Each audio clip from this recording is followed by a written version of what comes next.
দেখতে পাচ্ছি একদিকে আমরা দেখতে পাচ্ছি যা তিনি বলছেন, একদিকে ধনধান্য কৃষি যোজনা ঘোষণা করেছেন এবং সেই সঙ্গে যেটা তিনি বলছেন ক্ষুদ্র শিল্পের উপর জোর দেওয়া হবে, রফতানি বাড়ানো লক্ষ্য।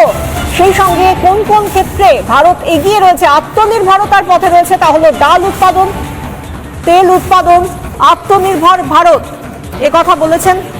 এবং সেই সঙ্গে আমরা দেখতে পাচ্ছি মাছ ও সামুদ্রিক মাছ রফতানিতেও ভারত অন্যান্য দেশের থেকে অনেক এগিয়ে। এবং সেই সঙ্গে আরেকটা কথা তিনি বলছেন, আগামী 5 বছরে অর্থনীতিকে এগিয়ে নিয়ে যাওয়া অন্যতম লক্ষ্য ভারতের। আগামী 5 বছরে যে ভারতবর্ষের অর্থনীতি এখন পঞ্চম স্থানে, সেই ভারতবর্ষের অর্থনীতিকে আরো অনেকটা এগিয়ে নিয়ে যাওয়াই এই মুহূর্তে তাদের লক্ষ্য, ভারতের লক্ষ্য, কেন্দ্রের লক্ষ্য। এবং সেই সঙ্গে আত্মনির্ভর ভারত মিশন পরিকল্পনা, সব ক্ষেত্রে আত্মনির্ভরতার পথকেই বেছে নিতে চায় এই নতুন ভারত ষষ্ঠ বার্ষিকী পরিকল্পনা সরকারের।